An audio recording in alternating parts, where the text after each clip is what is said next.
Bonjour à tous, ici Astalis et on se retrouve dans cette 40e vidéo consacrée à la résolution des cubes à 6 couleurs. Le but de cette 40e vidéo est de vous montrer comment résoudre facilement un supercube dans sa variante à 4 rangées et également sa variante à 5 rangées. Avant d'aller plus loin, je dois d'abord rappeler ce qu'est un supercube. Un supercube comme celui-ci, c'est un cube standard qui a la contrainte supplémentaire d'avoir l'ensemble de ses pièces orientées, c'est-à-dire ses coins, ses arêtes, mais surtout ses centres, ses pièces à une seule couleur, qui sont interchangeables à couleur égale sur un cube standard et qui ne le sont plus comme ici sur un supercube, puisque chacune a une orientation imposée par une flèche. Pour résoudre ce type de supercube, on doit d'abord savoir résoudre le cube standard équivalent, ici dans mon exemple un 4×4. Pour résoudre ces deux types de supercubes, je vais reprendre la méthode dite de réduction que j'ai déjà exposée en détail dans les premières vidéos de cette série. Et on verra qu'on aura quelques étapes supplémentaires pour l'adapter au cas d'un supercube. Côté couleur, rien que du classique, puisque les supercubes 4×4 et 5×5 reprennent dans leur état résolu la disposition des 6 couleurs qu'on connaît déjà sur un cube standard. À l'opposé de la face blanche, on retrouve donc la face jaune, à l'opposé de la rouge, on retrouve la face orange, et à l'opposé de la face bleue, on retrouvera la face verte. Et on a également cette disposition particulière, bleu, blanc, rouge, dans le sens contraire des aiguilles d'une montre, qui aura son importance dans le cas du supercube 4×4. Si je commence par le supercube 4×4, la première étape de la résolution va donc être, comme dans le cas d'un cube 4×4 standard, de reconstituer ce que j'ai appelé les centres complets, c'est-à-dire les 4 pièces à une seule couleur qu'on trouve sur les différentes faces, de manière à ce que les 4 aient la même couleur. Et en plus, dans le cas de ce supercube, je vais devoir respecter une contrainte d'orientation qui est matérialisée ici par les flèches, ce qui veut donc dire qu'un centre complet sur une seule face consistera en 4 pièces de même couleur et avec les 4 flèches tournées dans le même sens. Par habitude, je commence à résoudre le centre complet blanc, dont j'aperçois ici un centre individuel. Je remarque qu'il y en a un autre sur la face supérieure, et de cette manière, en tournant la face avant comme ceci, et la moitié droite du cube comme ceci, je peux venir placer l'un à côté de l'autre ces deux centres individuels et je constate qu'ils ont bien la même orientation. C'est une contrainte que je devrais respecter à chaque fois que je créerai un assemblage de deux centres comme ceci. Je vais maintenant chercher le deuxième assemblage de deux centres individuels blancs pour venir le placer à cet endroit. A l'aide des mêmes techniques, je viens ici d'amener le deuxième assemblage de deux centres blancs à côté du premier, ce qui me permet de résoudre le premier centre complet du supercube 4×4, le centre blanc. Je vais maintenant passer à la résolution du centre complet opposé, qui sera de couleur jaune, comme le veut la disposition habituelle des 6 couleurs sur un cube standard. Je suis ici sur cette face opposée, je constate que pour l'instant je n'ai aucun centre individuel jaune, donc je vais devoir les amener sur cette face. Si je regarde la face supérieure, je constate que j'ai bien deux centres jaunes l'un à côté de l'autre, mais je constate que leur orientation n'est pas la même. Je vais donc devoir séparer ces deux centres pour les réassembler autrement et créer des assemblages de deux centres ayant une orientation commune. Donc si je reprends l'exemple de ces deux centres individuels, je vais par exemple les séparer comme ceci, ce qui n'affecte pas le centre complet blanc sur la face qui est derrière. Et en fonction de leur orientation, je vois par exemple que je peux orienter la face comme ceci plutôt, la face avant de cette manière, et en tournant la moitié droite du cube, j'ai bien recréé ici un assemblage de deux centres jaunes de même orientation. Il me reste maintenant à amener cet assemblage sur cette face, qui est la face opposée au centre complet blanc. Je vais donc par exemple tourner la moitié gauche du cube. Je vois que j'ai déplacé dans ce mouvement la moitié du centre complet blanc. Je vais donc isoler cet assemblage dans l'autre moitié du cube, comme ceci. Et je pourrai ainsi ramener la moitié du centre blanc sur la face opposée et le reconstituer. J'ai donc ici la moitié de mon centre complet jaune et je vais effectuer la même chose pour obtenir le deuxième assemblage. Donc si je recherche les deux derniers centres individuels jaunes, j'en trouve un ici et un autre sur cette face. Donc en orientant les faces comme ceci, je vais pouvoir amener ces deux centres l'un à côté de l'autre et créer un deuxième assemblage avec deux centres orientés de la même manière. Il me reste maintenant à ramener cet assemblage sur cette face, tout en respectant la contrainte d'orientation. Je remarque que ce deuxième assemblage a une orientation vers la gauche. Donc on pourrait croire qu'en orientant la face avant comme ceci, il me suffit de l'amener au-dessous du premier assemblage. Mais en faisant ça, j'entraîne avec moi la moitié du centre complet blanc. Donc je dois trouver une autre façon de faire. Plutôt que de considérer ce deuxième assemblage, on va considérer le lieu où il doit venir se placer lorsque le centre complet sera résolu, c'est-à-dire ces deux emplacements sur la face avant. Et ce qu'on va faire, c'est qu'on va déplacer non pas l'assemblage, mais l'emplacement lui-même sur la face d'à côté. Pour ça, pour éviter d'entraîner ce deuxième assemblage, on va d'abord l'isoler dans la moitié supérieure du cube. On va déplacer ces deux centres vers la gauche, comme ceci. On va intervertir la position de ces deux centres et celle du deuxième assemblage, comme ceci.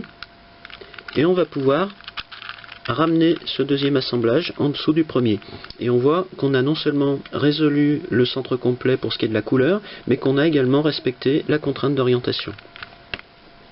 Une fois qu'on a résolu les deux centres complets opposés, blanc et jaune, on peut tenir le cube comme ceci et résoudre un des quatre autres centres complets, quelle que soit sa couleur. Par habitude, je commence par le centre complet rouge, et je vois par exemple que je peux tourner cette face comme ceci pour amener ce centre individuel à côté du deuxième, et il me reste maintenant à venir placer le deuxième assemblage en dessous. Ici, je constate que j'ai bien deux centres individuels rouges côte à côte sur cette face, mais je vois que leurs deux flèches ne pointent pas dans la même direction. Je vais donc devoir les séparer pour les réassembler avec la même orientation. Donc ici, je vais par exemple isoler ce centre individuel sur la face du dessous. Je vais donc tourner la moitié du cube comme ceci, et puisque je devrais ensuite ramener la rangée dans sa position première, je vais d'abord isoler ce centre dans la partie gauche avant de ramener cette rangée. Maintenant que les deux centres individuels sont séparés, on voit qu'en orientant par exemple comme ceci cette face du cube, on peut ramener ce deuxième centre à côté du premier et créer un nouvel assemblage avec une orientation commune. Mais dans ce dernier mouvement, j'ai tourné la moitié gauche du cube, ce qui veut dire que j'ai détruit l'autre assemblage. Je vais donc isoler cet assemblage dans la moitié droite du cube, ce qui me permet de ramener la rangée gauche. Et je peux même aller plus loin, puisque si j'oriente comme ceci cette face, je peux faire jouer les deux moitiés du cube et résoudre de cette manière le nouveau centre complet rouge. Maintenant, il nous reste à passer à la résolution des centres complets suivants. Puisqu'on est sur un cube 4 par 4, on n'a pas ici de centre fixe individuel dont la couleur nous indiquerait celle de la face dans l'état résolu du cube, donc je vais devoir me raccrocher à l'orientation habituelle des couleurs sur un cube standard.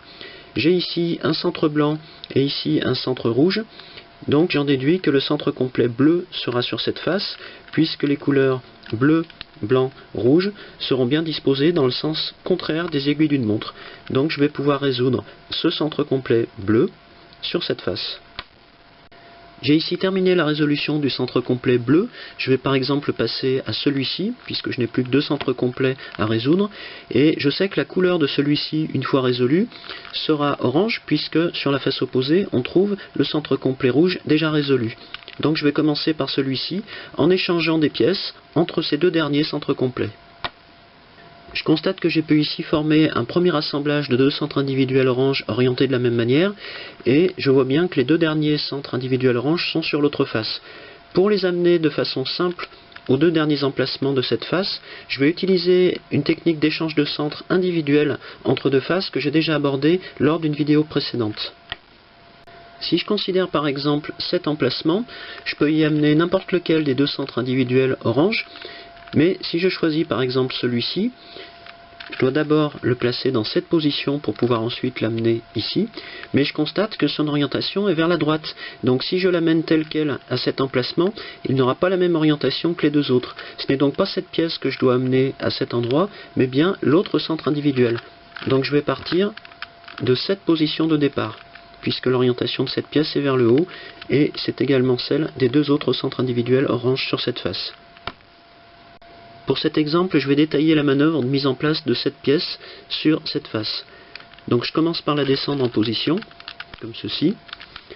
Je vais l'isoler dans l'autre moitié de la face, comme ceci. Je vais ensuite l'isoler sur la face du dessous. Je ramène la face avant dans sa position d'origine. Je ramène cette rangée dans sa position d'origine. Je tourne à nouveau cette face comme ceci.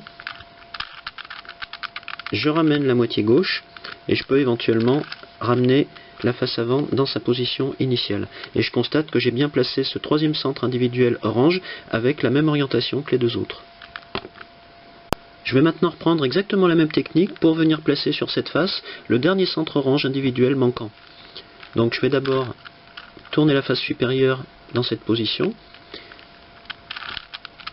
J'amène ce centre sur la face. Je l'isole dans la moitié gauche. Je l'isole sur la face du dessous. Je ramène la face avant comme ceci. Je ramène la moitié droite dans sa position initiale. Je tourne à nouveau la face avant comme ceci. Et je ramène les deux autres centres individuels orange. Et je constate que j'ai bien résolu de cette manière le centre complet orange, puisque j'ai les 4 mêmes orientations et les 4 mêmes couleurs.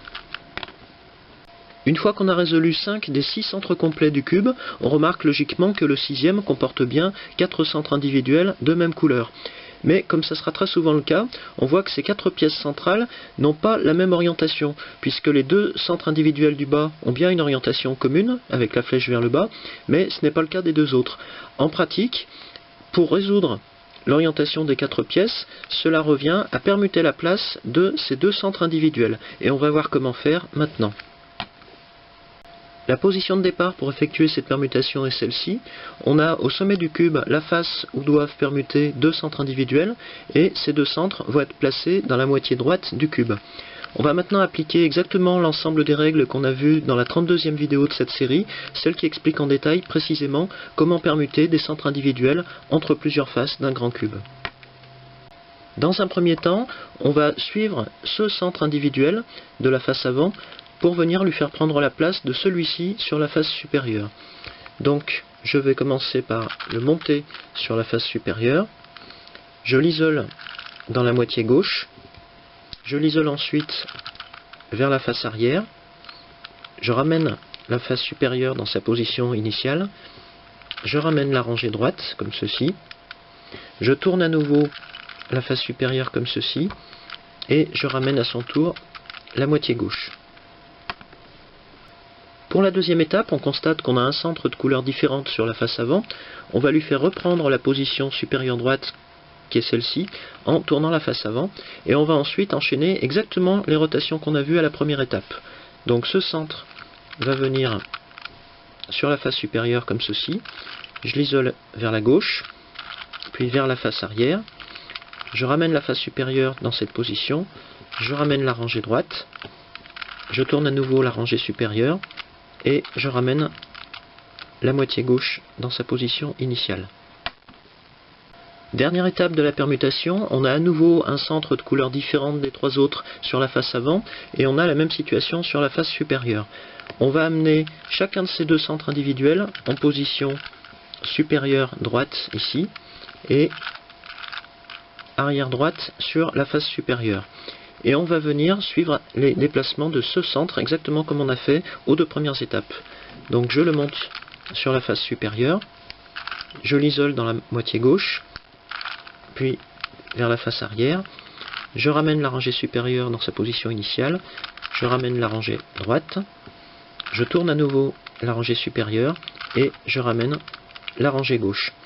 Je constate que les 4 centres individuels ont retrouvé une orientation commune sur la face supérieure, et c'est la même chose pour la face avant. Les 4 centres individuels jaunes ont bien retrouvé leur orientation commune. Si je passe maintenant sur un supercube 5 par 5, on va voir que dans les grandes lignes, les principes sont les mêmes pour reconstituer les centres complets sur chacune des 6 faces de ce cube. La différence, c'est que le 5 par 5 est un cube impair, et donc on va avoir cette fois-ci un centre fixe, un centre unitaire fixe, sur chacune des 6 faces du cube. Si je prends l'exemple de cette face, je vois que la pièce centrale est blanche, ce qui veut dire que la face entière sera blanche lorsque le cube sera résolu. On va donc pouvoir résoudre, dans le cas de ce supercube 5 par 5, les 6 centres complets dans l'ordre qu'on veut, contrairement à ce qu'on avait vu pour le cas du 4 par 4. Donc si je choisis de commencer par cette face, qui sera la face blanche, je vais démarrer la résolution exactement comme celle d'un 5 par 5 standard, c'est-à-dire en cherchant à obtenir un alignement horizontal ou vertical de 3 pièces blanches qui passent par ce fameux centre fixe. Ici, je vois que j'ai quelques centres qui pourraient faire l'affaire sur la face de gauche. Je vais donc par exemple mettre en place celui-ci, en ayant préalablement orienté cette face comme il faut. Je peux donc placer ce centre blanc à côté du centre fixe en garantissant qu'ils ont tous les deux la même orientation. Je constate qu'il me manque un troisième centre blanc pour compléter cet alignement. Je peux regarder par exemple sur cette face et je me dis que je pourrais par exemple remonter ce centre individuel en le plaçant d'abord dans cette position, ce qui me permet de le placer à côté des deux autres. Mais je constate une fois en place que ce centre n'a pas la même orientation que les deux autres puisque sa flèche pointe vers la gauche. Cela veut dire que ce n'est pas ce centre individuel blanc qui doit venir prendre cette place, mais un autre centre individuel sur le cube que je dois maintenant trouver pour venir l'amener à cet emplacement. Dans mon exemple, je vais trouver ce centre manquant sur cette face, puisque je constate qu'en orientant la face de cette manière, et en ramenant ce centre à côté des deux autres, j'ai bien recréé un alignement de 3 centres individuels ayant une orientation commune. Maintenant que j'ai ce premier alignement, je vais créer, exactement comme dans le cas d'un 5 par 5 classique, 2 autres alignements de 3 pièces, en vérifiant cette fois-ci que leur orientation est également commune, pour venir compléter ce centre complet blanc. J'ai ici commencé à construire un autre alignement sur une autre partie du cube, et je constate que le centre manquant pour le compléter est sur la face d'à côté. Mais avant de l'amener comme ceci, je dois vérifier que chaque rotation que je fais ne détruit pas le premier alignement que j'avais construit sur cette face. Et là, je remarque que c'est le cas puisque j'emmène avec moi ce centre individuel. Pour éviter ce problème, il suffit d'orienter, par exemple comme ceci, cette face, et de cette manière, les 3 centres individuels blancs resteront ici. Donc je peux amener le troisième centre individuel à côté des deux autres, et il me reste maintenant à amener ce deuxième alignement à côté du premier. Et je vais faire exactement la même chose pour le troisième alignement, ce qui me permettra de résoudre ce premier centre complet. Une fois que le premier centre complet est résolu, comme ici, je vais pouvoir passer à la résolution d'un autre centre, et je vais pouvoir résoudre ainsi 4 des 6 centres complets du cube, en gardant de préférence les 2 derniers centres à résoudre sur 2 faces voisines. Dans cet exemple, on voit que j'ai déjà rassemblé 2 alignements du centre complet rouge et que le troisième se situe sur la face à côté. Je pourrais amener ce troisième alignement à côté des 2 premiers, mais je vois que dans cette rotation, je détruis le centre complet blanc que j'avais déjà terminé sur la face d'à côté. En fait, on retrouve un cas que je vous avais décrit dans le supercube 4 par 4. Donc pour que la rotation se passe bien, je vais déplacer cet emplacement sur cette face en ayant au préalable placer cet alignement à l'opposé. Donc j'abaisse l'emplacement où doit venir se placer cet alignement, je le mets en place et je le remonte sur l'autre face. De cette manière, j'ai bien complété le centre complet rouge sans détruire le centre complet blanc. Je me retrouve donc dans cette situation où j'ai les 2 derniers centres complets encore non résolus, et pour les résoudre, je vais m'intéresser sur chaque face aux 4 centres individuels qui entourent le centre fixe et qui forment une croix avec lui. Et je vais chercher à résoudre d'abord ces croix sur chacune des faces. Supposons que je veuille commencer par la croix orange. Je vois que je peux tourner par exemple la face supérieure comme ceci, de manière à résoudre une des branches de la croix, puisque ces 2 centres ont la même couleur et la même orientation. Mais maintenant, je dois remonter la rangée droite, puisque j'ai déplacé une partie du centre complet rouge qui était derrière le cube.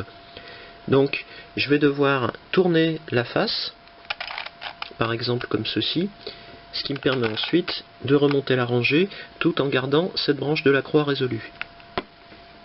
Je vais avancer en parallèle la résolution de la croix verte.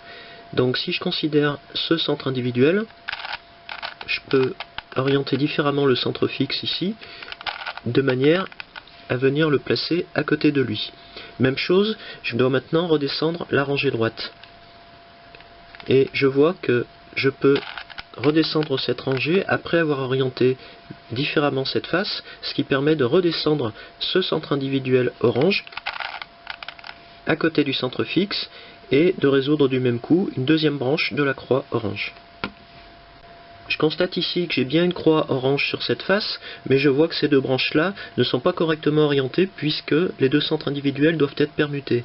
Je vais donc prendre l'un des deux centres individuels et je vais le remonter dans un premier temps sur la face supérieure en essayant de ne pas changer la configuration actuelle de la croix.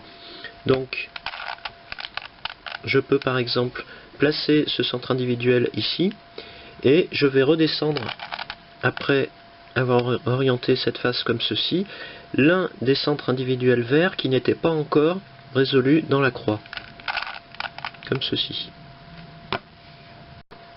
J'ai 3 branches résolues dans la croix verte, j'en ai 2 résolues dans la croix orange, je vais donc essayer de placer une troisième branche dans cette croix. Donc en orientant comme ceci la face supérieure et la face avant, je vais descendre ce centre individuel pour former la troisième branche de ma croix, et puisque je dois remonter la rangée droite, je vais orienter ma croix comme ceci, et en remontant ce dernier centre vert, je constate que je peux également résoudre la croix verte sur la face supérieure. Parmi les situations possibles, on pourra rencontrer ce cas où on a 3 branches de la croix résolues sur chacune des deux faces. Dans ce cas de figure, on va d'abord compléter l'une des deux croix. Par exemple, je vais choisir la croix orange en amenant la branche manquante. Donc je peux orienter la face supérieure comme ceci, ce qui me permet bien d'avoir les 4 branches résolues sur ma croix orange. Mais en tournant la rangée gauche, je vois que j'ai détruit les centres complets des autres faces. Donc en partant de cette position, je vais tourner le cube comme ceci, et je vais me retrouver sur la face où existait avant le centre complet bleu résolu, et je vais le reconstituer. Donc ici il manque la troisième rangée, je ne vais pas la remonter de cette manière-là, je vais tourner de 180 degrés cette face, je vais abaisser cet emplacement ici, ce qui va me permettre d'y placer la rangée et de la remonter sur cette face. J'ai reconstitué le centre complet bleu, je vais pouvoir maintenant reconstituer le centre complet rouge, puisque je constate que sa troisième rangée est sur la face suivante, mais je vois aussi que ces deux rangées-là ont deux orientations différentes. Donc pour reconstituer le centre, je vais pouvoir chasser la rangée gauche, comme ceci, et on retrouve une orientation commune, avant de tourner la face à 180 degrés, et de ramener la rangée gauche. Si je continue à tourner le cube, je retrouve mes centres complets vert et orange, mais cette fois-ci, je constate que j'ai bien deux croix résolues. Pour terminer la résolution de ces deux derniers centres complets, il me reste à remettre en place les centres individuels qui en occupent les angles. Et pour ça, je vais utiliser une technique d'échange de centre que j'ai déjà décrite dans une précédente vidéo, sachant que cette technique impose des permutations entre trois pièces. Comme on l'a vu dans la 32e vidéo de cette série, ce type de permutation fait intervenir deux centres individuels sur une face choisie comme face de départ et un centre individuel sur la face choisie comme face d'arrivée. Et dans cette permutation, on remarque aussi que les deux centres choisis sur la face de départ sont du même côté du centre complet de la face. Donc on essaiera de se placer dans cette dernière configuration pour la dernière permutation de pièces qui permettra de résoudre simultanément les deux centres complets. Dans mon exemple, je constate que je n'ai aucun centre résolu autour de ma croix orange, alors que j'en ai déjà deux résolus autour de ma croix verte. Je vais donc choisir ma croix verte comme face de départ, et je vais essayer de placer des centres orange pour compléter cette croix orange sur la face supérieure du cube. Dans un premier temps, je vais orienter comme ceci ma face verte, afin de garder en sécurité en bas de la face les deux centres qui sont déjà résolus autour de ma croix. Et je vais regarder ce qui se passe sur la face supérieure. Je constate par exemple que je vais pouvoir monter ce centre à cette position pour pouvoir le placer sur la face supérieure. Donc ici j'ai la variante droite de ma permutation qui commence comme ceci. Je monte la rangée droite pour mettre en place ce centre. Je l'isole dans la partie gauche. Je l'isole à l'arrière du cube. Je ramène ma face supérieure dans sa position première. Je ramène ma rangée droite. Je tourne à nouveau ma rangée supérieure. Et je ramène la rangée gauche. Et je constate que j'ai bien placé ce centre dans le coin. Sur ma face avant, je constate que j'ai un autre centre qui s'est mis en place ici, mais je vais conserver ces deux places comme des places provisoires en fonction des permutations de centre que je vais faire à partir de maintenant. Ici, je vois, si je considère ce nouveau centre orange, qu'en orientant la face supérieure comme ceci, je vais pouvoir à son tour le mettre en place ici. Donc je vais recommencer les mêmes rotations.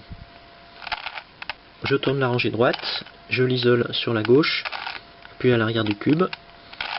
Je ramène ma face supérieure, je ramène ma rangée droite, je tourne la face supérieure et je ramène la rangée gauche. Ici, je m'aperçois que tous mes centres verts sont revenus sur cette face, et de la même manière, tous mes centres oranges sont sur la face supérieure. Mais je constate que certains n'ont pas encore la bonne orientation. Ce que je remarque ici, c'est que ce centre aura une orientation correcte lorsqu'il aura tourné de cet emplacement vers celui-ci. Donc, je vais continuer à faire des permutations entre ces trois pièces en orientant correctement la face supérieure. Donc si je la place par exemple comme ceci, j'ai encore un centre qui reste à résoudre à cet emplacement, mais si je fais une permutation, je vais pouvoir placer ce centre à son emplacement définitif ici. J'arrive alors à cette nouvelle configuration où je n'ai ici qu'un seul centre mal placé, alors que j'en ai deux sur la face supérieure. Je vais donc reprendre cette face supérieure comme face de départ, que je vais orienter comme ceci.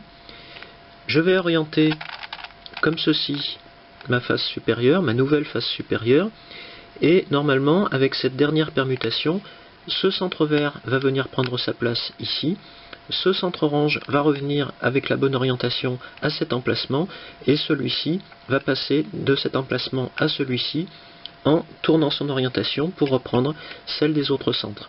Voilà ce que ça donne en pratique.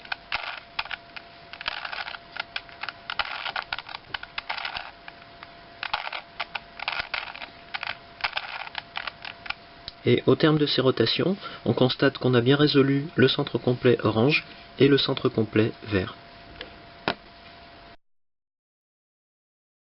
À ce stade, on a vu l'essentiel de la résolution de ce supercube 4×4 et ce supercube 5×5, puisque la suite va consister à résoudre les arêtes exactement de la même manière qu'on le ferait sur des cubes standards équivalents.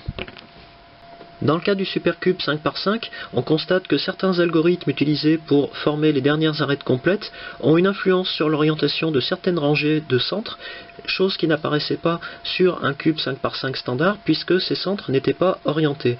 Mais ces changements ne sont que temporaires puisque à la toute fin de la résolution, lorsque l'ensemble des arêtes est formé, on retrouvera une orientation commune comme ce sera le cas sur ce centre supérieur. On arrive alors à l'étape suivante, l'état réduit de ces deux cubes, qu'on va ensuite résoudre exactement comme des cubes standards pour avoir une couleur par face. On en arrive alors à cette étape qui pourrait laisser croire que la résolution des deux supercubes est terminée, mais il reste à régler l'orientation de certains centres complets par rapport aux autres pièces de la même face. Et on va traiter ça exactement de la même manière qu'on l'avait fait avec le supercube 3×3. Finalement, on arrive au terme de la résolution en vérifiant bien que l'ensemble des centres complets est bien orienté sur les deux cubes. Maintenant que vous savez résoudre ces deux supercubes, je vous propose dans la prochaine vidéo de repartir dans l'univers des variantes de forme du cube 3×3 avec ce dodécaèdre rhombique qui reprend en fait l'architecture de base d'un cube 3×3 standard. A bientôt!